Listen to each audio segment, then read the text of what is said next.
Are you the president of your company, the CEO, the founder, the person who's most knowledgeable about your products and services, how they can benefit your customers?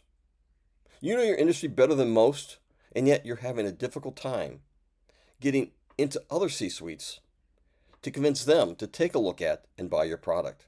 Is that the problem you're experiencing? You're looking for ways, innovative ways to break through there and get that conversation going? Well, if that's what you're looking for, then stick around because we're going to talk about that because marketing matters. Hello, my name is Bill Arnold. I am president of Prevail Marketing, and every single day we try to help you out by giving you tips and strategies, suggestions, and ways to grow your business through better sales and marketing. These are ideas and concepts that are not just pie in the sky. These are things that we have actually done for our clients that have proven highly effective, that have worked for them, and they can work for you. Why are we giving them out? Well, we're hoping that if you gain information from us and sometime you need someone to help you, you might remember who helped you out and gave you some basic knowledge. But really what I'm looking for right now is something even more basic. Could you like and subscribe and follow? Appreciate that. Let's talk about ways that you can get into that C-suite. We've had a conversation over the last few weeks naming a lot of different ways. Account-based marketing, we talked about that. We talked about earned media. We talked about PR. Today we're going to talk about earned influence. Earned influence is sort of borders between PR and earned media. It's sort of like a subset of it all. It's maybe even a concept that we decided exists that no one else does. I don't know. But we've used it so long it's a real thing as far as we're concerned. How's that go? How's that for you? So earned influence is done in a couple different ways. One way is that you see a lot of people who are talking heads, who are always getting that bylines in Chicago Tribune or LA Times, Wall Street Journal, are always being called up to be part of Squawk Box or CNN or any other news station like MSNBC News. And you're wondering how they accomplished that and why did they want to do that? What's the benefit? They just got big egos? Well, probably they do. You have to do that. But there's more to the story and a bigger reason how it can help you grow your business. Think about that. If you're watching CNN and or Squawk Box, let's say, and they have an industry issue, a major issue confronting your particular industry, and one of your competitors is on the panel being asked his opinion, his thoughts, getting his expertise. And wow, think about this. The next time one of your prospects is trying to compare who I want to do business with, and they remember seeing this person on Squawk Box, who do you think they're going to lean to? Who do you think they're going to try to work with first? The person with the notoriety? Yes, but more important, the person with perceived expertise. He's earned influence. That's how we're going to talk about this today. And there's lots of ways you can do that. And the key is it's not just the ego, it's not just saying, hey, I want to be important. There's practical reasons for wanting to do it because it does get you that golden key to that prospect C-suite. In fact, all you need to do is send a clip, a video clip of you on that show. Say, I'd like to meet with you. I think I can help you out. How's that for a passkey to get into that C-suite? How's that for being able to walk through there, waltz in the door with the authority? You're now almost a celebrity. Pretty powerful, wouldn't it be? Let's talk about ways you can accomplish that because it just doesn't happen. You just don't wake up one day and say, I want to be on CNBC. Not at all. You have to create great content. And not only great content, it can't be content about your product or even your product benefits. Nobody cares when that level. They don't.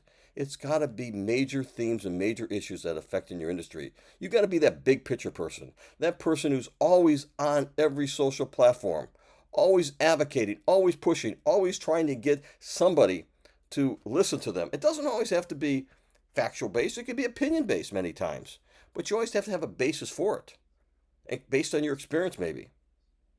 You have to do that, and it has to be stuff that not only your buyer personas want to hear or think about, because that's how you get to the C-suite, but it's also got to be the big picture things they may not even thought about. Start crafting that. How long is it going to take? A long time. Because you're going to start out doing blogs, you're going to start putting stuff on LinkedIn, you're going to start putting stuff in groups. You're going to then start sending stuff to to local publications, social influencers, and you're going to take a long time to build. Then you're going to do podcasts, and you're going to build this over a period of time. But when you get there, it's well worth it.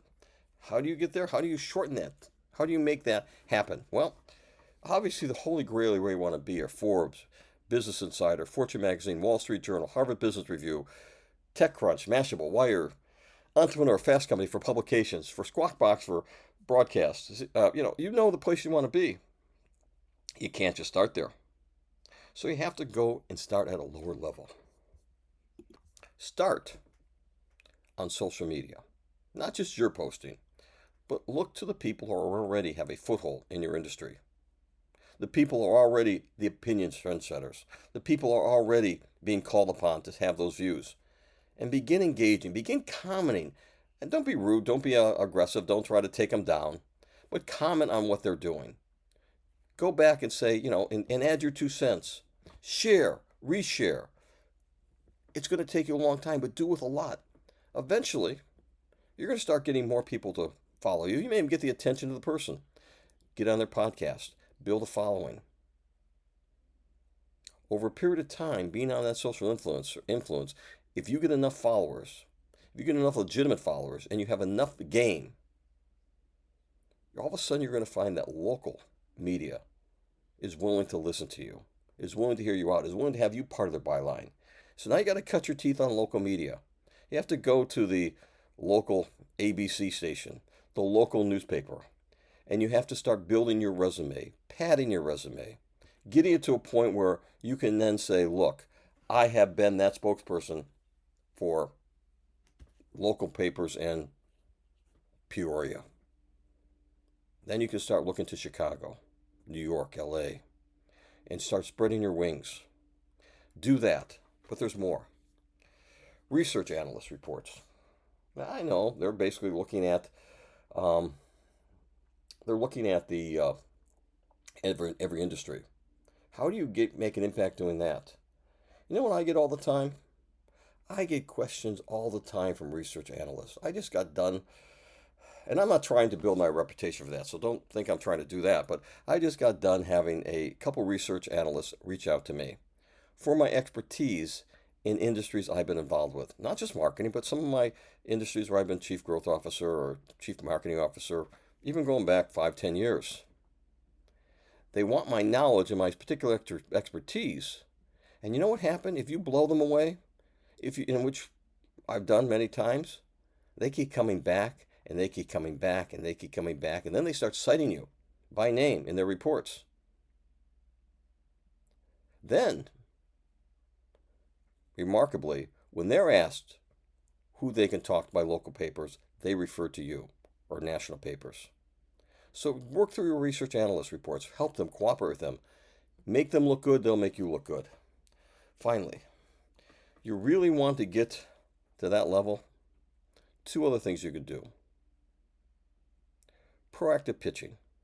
Start pitching ideas about the things you want to go and talk to these top tier magazines, industry trade publications, bloggers and influencers. Start pitching ideas to them saying, hey, look, I think we can have a great podcast on this. I think I can provide a great substance of an article for that, because they're always looking for content.